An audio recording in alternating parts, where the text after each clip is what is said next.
तो यूपीएससी का एक और प्रीवियस ईयर हम प्रश्न देख रहे हैं। आप लोग उम्मीद कर रहे थे अच्छे ढंग से जो कि होली सेलिब्रेट किए होंगे। बढ़िया फेस्टिवल है, मनाना चाहिए, सबको धूमधाम से मनाना चाहिए। आइए हम देखते हैं यूपीएससी का एक प्रीवियस ईयर प्रश्न है। विगत कुछ वर्षों में राज्यसभा एक उपयोगहीन स्टेपनी टायर से सर्वाधिक उपयोगी सहायक अंग में रूपांतरित हुआ है। उन कारकों तथा क्षेत्रों का अवलोकित कीजिए जहां यह रूपांतरण दृष्टिगत हो सकता है। 250 शब्दों में लिखना है। उत्तर देखते हैं क्या है। भूमिका सबसे पहले लिखना है। राज्यसभा संसद के उच्च सदन है। यह एक स्थायी सदन है जिसकी भूमिका संसदीय प्रणाली को सार्थकता प्रदान करने में तर्कसंगत है। भारतीय संविधान के अनुच्छेद 79 में संघ के लिए एक संसद की व्यवस्था की गई है। संसद राष्ट्रपति तथा 2 सदनों से मिलकर बनती है। भारतीय संविधान लोकसभा और राज्यसभा को कुछ अपवादों को छोड़कर कानून निर्माण की शक्तियों में समान अधिकार देता है। राज्यसभा का गठन 3 अप्रैल 1952 में किया गया और इसका पहला सत्र 13 मई 1952 में किया गया और इसका पहला सत्र 13 मई 1952 को आरंभ हुआ। राज्यसभा का महत्व। यह सर्वविदित है कि लोकतांत्रिक सरकार शक्ति संतुलन के सिद्धांत पर आधारित है। इसमें संसद के दोनों सदनों का महत्व समान रूप से है। लोकसभा यदि लोकप्रिय इच्छा का प्रतीक है तो दूसरा सदन अर्थात राज्यसभा किसी तरह के भीड़ तंत्र वाली मानसिकता को रोकने का काम करता है। सेफ्टी वॉल्व के रूप में कार्य। संघीय व्यवस्था में केंद्रीय स्तर पर द्विसदनात्मक प्रणाली को बनाया जाता है। संघीय संविधान द्वारा उच्च सदन को गठन को इसलिए मान्यता प्रदान की जाती है कि वह सभी इकाइयों को समान प्रतिनिधित्व से जोड़ सकता है।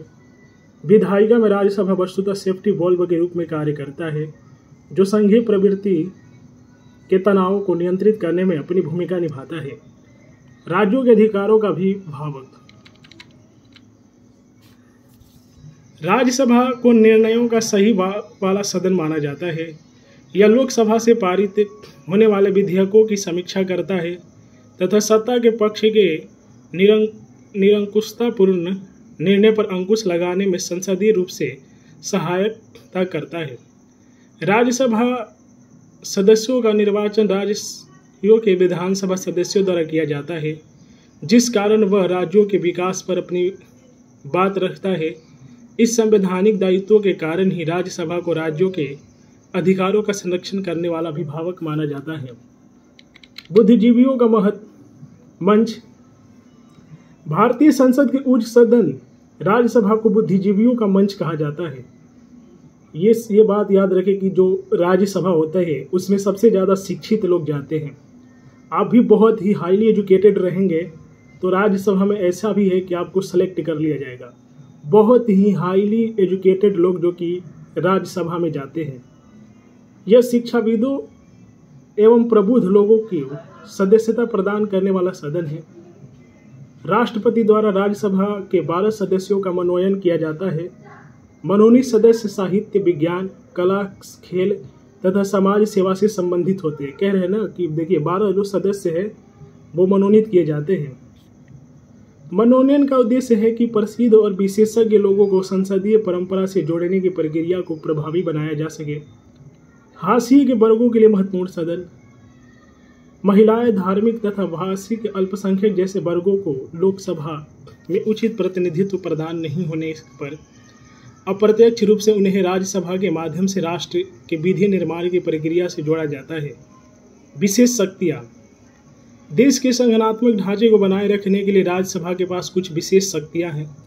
अनुच्छेद 249 के अंतर्गत राज्यसभा में उपस्थित और मतदान करने वाले 2/3 सदस्यों के बहुमत से राज्य सूची में शामिल किसी विषय को राष्ट्रीय महत्व का घोषित कर सकते हैं। अनुच्छेद 312 के अंतर्गत राज्यसभा में उपस्थित तथा मतदान करने वाले 2/3 सदस्यों के समर्थन से कोई नई अखिल भारतीय सेवा स्थापित कर सकती है। अनुच्छेद 352 के अंतर्गत लोकसभा के भंग होने की स्थिति में राज्यसभा सीमित समय के लिए आपातकालीन व्यवस्था को बनाए रखने के प्रस्ताव को स्वीकार करती है। पारित किए गए महत्वपूर्ण विधेयक। उच्च सदन राज्यसभा ने कई महत्वपूर्ण विधेयकों को संसद से पारित करने में अपनी महत्वपूर्ण भूमिका निभाई है। अस्पृश्यता पर दंडित करने वाला विधेयक 1954, दहेज निषेध 1959, एम्स की स्थापना संबंधी विधेयक 1956 तथा राइट टू एजुकेशन 2009 को राज्यसभा के सहयोग से पारित किया गया। तो देख रहे हैं और भी 108वां संविधान संशोधन विधेयक 2010 को राज्यसभा ने पारित किया था। यह महिला आरक्षण विधेयक था जिसे लोकसभा में प्रस्तुत नहीं किया गया और इसे आगे नहीं बढ़ाया जा सका।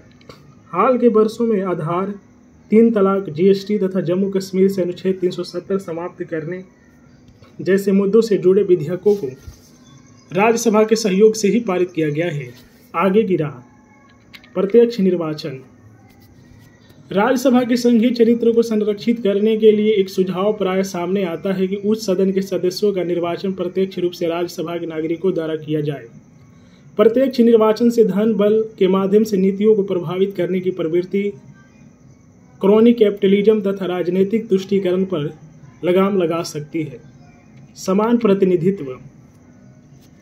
प्रत्येक राज्य के लिए समान प्रतिनिधित्व को सक्षम करने हेतु एक संघीय व्यवस्था तैयार की जा सकती है जिससे बड़े राज्य सदन में अपनी संख्या बल के आधार पर नीतियों को प्रभावित नहीं कर सके। मनोनीत करने की प्रक्रिया को सार्थक बनाना। सदन में बहस के स्तर को बढ़ाने की अनिवार्यता है। इसके लिए मनोनयन की प्रक्रिया को बेहतर बनाने की आवश्यकता है। विशेषज्ञों को स्थान देकर बहसों को जनोन्मुख बनाया जा सकता है। विधायी प्रक्रिया को प्रभावी बनाना। राज्यसभा को अधिक महत्वपूर्ण बनाने के लिए इस सदन को विधायी प्रक्रिया को प्रभावी बनाना आवश्यक है। इसके लिए सदन की बैठकों के दिवस को निर्धारित करना अनिवार्य है।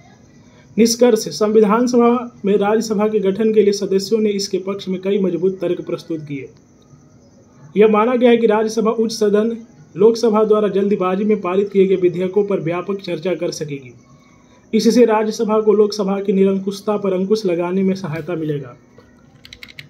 राज्यसभा को लोकतंत्र की विघटनकारी शाखा के रूप में नहीं बल्कि लोकतंत्र के ध्वजवाहक के रूप में देखा जाना चाहिए।